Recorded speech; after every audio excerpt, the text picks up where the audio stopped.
अस्सलाम वालेकुम। जैसे कि हाज़िर हैं एक नए लेक्चर से। आज जो हमारा टॉपिक है वो है एडिशन ऑफ वेक्टर्स। हम ये बात करेंगे कि वेक्टर्स की एडिशन कैसे होती है, वेक्टर्स को ऐड कैसे करना चाहिए। इससे पहले थोड़ी एक पॉइंट आपको क्लियर करवाना चाहता हूँ, जो है आपने पढ़ा होगा प्रीवियस क्लासेस में आपने स्टडी की होगी कि हेड टू टेल रूल के बारे में। Head to tail rule vectors के हिसाब से एक सा रूल है जो लेट सपोज हमारे पास दो वेक्टर्स आते हैं। एक वेक्टर ए है हमारे पास और दूसरा वेक्टर बी है हमारे पास। ये दो क्या हैं, ये वेक्टर्स हैं। फिर एक ए वेक्टर है और दूसरा बी वेक्टर है। हेड टू टेल रूल का मतलब ये है कि इसको जमा करने के लिए पहला जो ए वेक्टर है उसका टेल और दूसरा जो बी वेक्टर है उसका हेड, यानी इसकी ये जो ए वेक्टर है इसका आखिर वाला हिस्सा और दूसरे वेक्टर का स्टार्टिंग वाला हिस्सा, इसका हेड इसका टेल। मतलब ये रूल हो गया हेड टू टेल रूल। ये कैसे फॉलो करना चाहिए हमें? फॉर एग्जांपल ये ए वेक्टर है और ये बी वेक्टर है, ये क्या हो गया, हेड टू टेल रूल हो गया हमारे पास। आई होप ये आपको हेड टू टेल रूल समझ में आ गया होगा। इस बेसिस पे हमारा ये जो एडिशन वाला प्रोसेस है इस बेस पे होता है, ठीक है। सो हम फोकस करते हैं एडिशन ऑफ वेक्टर्स पे। पहला जो हमारे पास टारगेट है वो है कम्यूटेटिव लॉ। आपने सेट पढ़ा है मैथमेटिक्स में, ऐसे ही तरीके से इसको फॉलो करना है, थोड़ा सा गौर करने की ज़रूरत है। कम्यूटेटिव लॉ, एसोसिएटिव लॉ ये आपने पढ़ा है सेट में, ठीक है। इसी तरीके से संगत या विरासत, डिवीजन, सारा प्रोसेस जो होता है सेट में, ऐसे ही तरीके से ये वेक्टर्स में होता है। कम्यूटेटिव लॉ मीन्स संगत, क्या, फ्रेंडशिप जिसको हम कहते हैं। कम्यूटेटिव लॉ को फॉलो करने के लिए लेट सपोज हमारे पास दो वेक्टर्स आते हैं, एक होता है ए वेक्टर और दूसरा होता है बी वेक्टर। लेट सपोज ये एरो देना मस्ट है, लाजमी है, क्योंकि इससे पहले जो लेक्चर मैंने आपको बताया है उसमें कि वेक्टर्स को डिनोट कैसे करते हैं, एरो के निशान से करते हैं, ठीक है। ऑलमोस्ट यही सिस्टम जो है, यही तरीका, यही मेथड यूज़ होता है वेक्टर्स में। तो इसको हमने लिख दिया, ये पहला ए वेक्टर हो गया और दूसरा बी वेक्टर हो गया। एक हमारे पास ए वेक्टर है और दूसरा जो है बी वेक्टर है। तो हमें एडिशन वाला प्रोसेस करना है किस संगत वाली खासियत से, कौन से, कम्यूटेटिव लॉ से। फॉर एग्जांपल ये a vector head to tail rule के मुताबिक ऐसे ही तरीके से बी वेक्टर को हम लिखेंगे, इसका टेल इसका हेड। ये हमारे पास बी वेक्टर, ये हमारे पास ए वेक्टर। आई होप इतना आपको समझ में आ गया होगा। अब इसमें क्या करना है, अब इसको कम्यूटेटिव लॉ के तहत है, इसका ज़ायरिया जो ऐड करेंगे, दो नंबर्स ऐड होते हैं, आपको ये पता है, तो उसका आंसर कोई आता है उसको कहते हैं रिज़ल्ट। जैसे यहाँ पे भी ए और बी को जमा करेंगे तो एक रिजल्टेंट हमारे पास वेक्टर आ जाएगा, एक आंसर आ जाएगा, एक रिज़ल्ट आ जाएगा, जिसको हम बोलते हैं रिजल्टेंट वेक्टर, यानी इसका नतीजा जो हमें मिला है। सो यहाँ पे ए और बी को हमने कंबाइन किया, ऐड किया, उसके बाद हमें क्या मिला, एक रिजल्टेंट वेक्टर मिला। यहाँ से ये क्या मिला,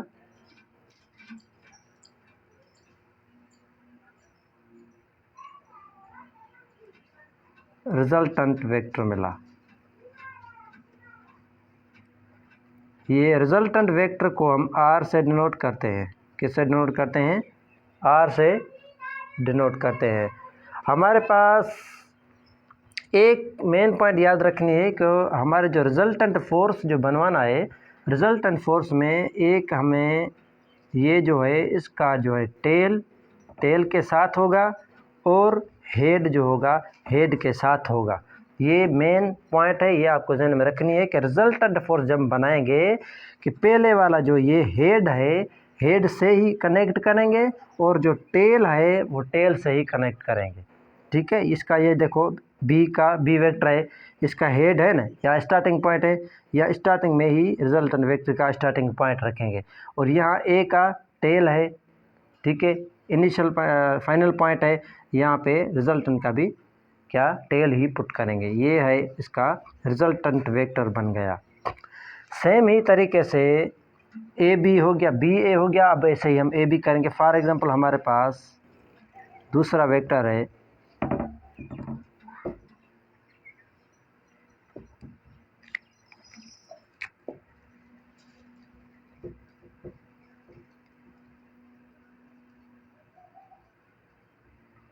ये हमारे पास है सिंपली ऐसे ही तरीके से हमारे पास एक ए वेक्टर हो गया, ये हमारे पास ए वेक्टर, ये हमारे पास बी वेक्टर। हमें इसको नाम से पहचानना ज़रूरी है क्योंकि आगे मुश्किल नहीं होगी। ये हो गया हमारा ए पॉइंट, ये हो गया हमारा बी पॉइंट, ये हो गया हमारा ओ पॉइंट। ऐसे ही हमें ये हो गया ए पॉइंट, ओ हो गया, बी हो गया, या ठीक है। ऐसे ही यहाँ पे भी ये ए पॉइंट हो गई हमारी और ये बी पॉइंट हो गई हमारी। आई होप यहाँ तक आपको समझ में आ गया होगा। थोड़ा सा स्टेप अब आगे बढ़ाएंगे। अब इसे हल कैसे करना चाहिए, हमें ये इस स्टेप को अब फॉलो करने जा रहे हैं। पहला यहाँ पे भी एक क्या बनेगा, रिजल्टेंट वेक्टर बनेगा। ठीक है, यहाँ भी क्या बना, एक रिजल्टेंट वेक्टर बना। जैसे ही पहले वाले ट्रायंगल में बना है वैसे ही ये जो है ट्रायंगल 1 है, ये जो है ट्रायंगल 2 है। ठीक है, हाँ हम अब कंसीडर करेंगे, अब हम कंसीडर करेंगे, कंसीडर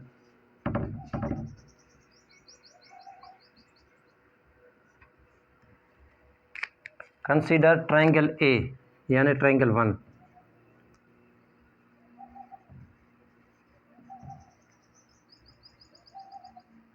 ये है हमारे पास ट्रायंगल जो फर्स्ट है वो क्या है, ओ बी ए। क्या है, ओ बी ए, ओ बी ए। अब हम इसको थोड़ा सा आगे लेके चलेंगे कि इसको सॉल्व करना कैसे सॉल्व करने चाहिए। ठीक है, आई होप आपको समझ में आ रहा होगा। हम ट्रायंगल ट्रायंगल जो पहला है इस पे फोकस करने जा रहे हैं। अब इसमें फोकस ये करना है कि ओ बी हमारा, हम पहले लेंगे ओ है और बी है। क्या, O B is equal to O और बी कौन सा वेक्टर बन रहा है, ये ओ है, ये बी है, ये कौन सा वेक्टर बन रहा है, बी वेक्टर बन रहा है। ओ बी किस इज इक्वल टू बी। ऐसे ही हम बी ए और बी को फाइंड करेंगे। ए और बी इज इक्वल टू, ये ए है, ये बी है, ए और बी किसके बराबर होंगे, ए वेक्टर के बराबर होंगे, ए वेक्टर। अब हम आएंगे रिजल्टेंट फोर्स पे। रिजल्टेंट ये हो गया ओ, ये हो गया ए। ओ और ए हमारे पास थोड़ा सा ओ और ए पे फोकस करना है। ये है ओ, ये है ए, ओ एंड ए।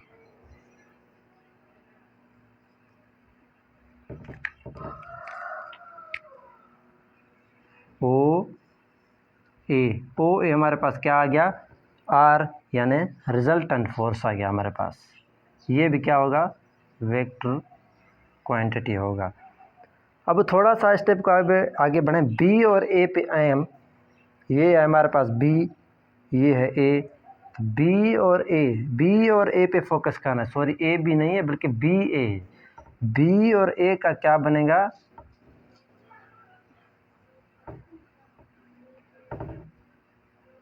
ए वेक्टर हमारे पास बन जाएगा। अब ये ट्रायंगल 1 हो गया, ये क्या हो गया, ये ट्रायंगल 1 हो गया। ऐसे ही हम ट्रायंगल 2 कंसीडर करेंगे, ठीक है, यानी थीटा 2, सॉरी एंगल 2, एंगल 2 पे फोकस करेंगे, ओ और ए, क्या, ये ओ ये ए,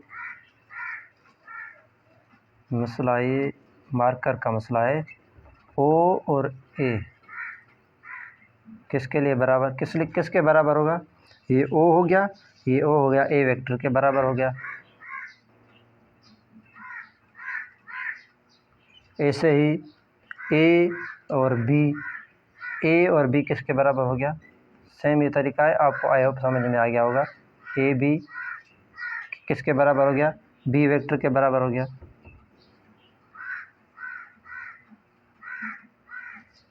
ऐसे ही बी ओ और बी, ये ओ है, ये बी है, ओ बी हमारे पास सेम ही तरीके से रिजल्टेंट फोर्स के बराबर होगा, आर।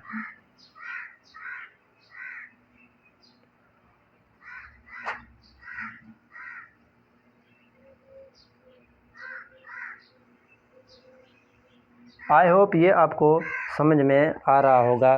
थोड़ा सा ऐसे स्टेप को आगे बढ़ाते चलें। हाँ, according to head tail rule, आपने हेड टेल रूल पढ़ा है कि ओ ए जो है, ओ और ए कौन सा, ये ओ ये ए, ओ ए इज इक्वल टू, ओ ए जो है हमारे पास बराबर है ओ बी प्लस बी ए के, ओ बी प्लस बी ए के। तो यहाँ सिर्फ इसका वैल्यू पुट करना है, यहाँ से देखकर ओ ए क्या है, रिजल्टेंट फोर्स है हमारे पास, resultant vector, sorry resultant vector जो है हमारे पास बराबर होगा ओ बी किसके बराबर है, ओ बी बी के बराबर है, ये हो गया वेक्टर बी, प्लस बी ए किसके बराबर है, ये बी ये ए के बराबर है, ए वेक्टर आ गया हमारे पास। आई होप यहाँ तक आपको समझ में आ गया होगा। अब ऐसे ही तरीके से ट्रायंगल 2 पे हम फोकस करेंगे, ट्रायंगल 2 ओ बी, सेम ही तरीके से ट्रायंगल 2 क्या है, O B is equal to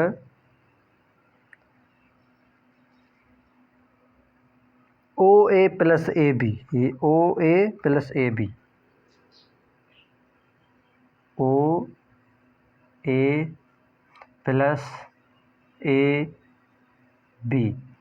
जैसे ही यहाँ पे वैल्यू पुट किया है सिर्फ इस वैल्यूज़ का, इस नंबर्स का, तो ऐसे ही यहाँ पे वैल्यू पुट करेंगे, ओ बी किसके बराबर है, ये ओ बी आर के बराबर है, ये आ गया हमारे पास रिजल्टेंट वेक्टर। इसी तरीके से इज इक्वल टू हमारे पास ओ ए का वैल्यू क्या है, ओ ए का वैल्यू है ए प्लस ए बी, किसके बराबर है, बी के बराबर है, बी वेक्टर, ठीक है।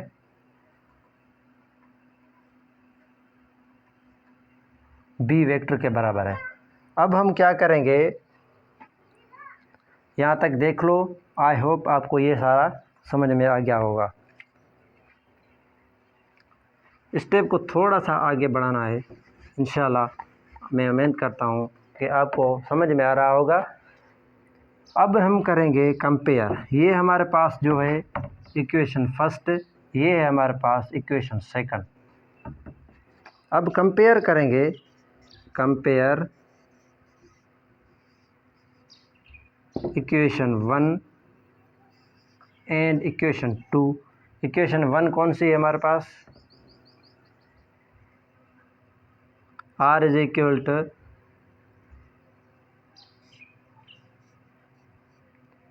बी प्लस ए,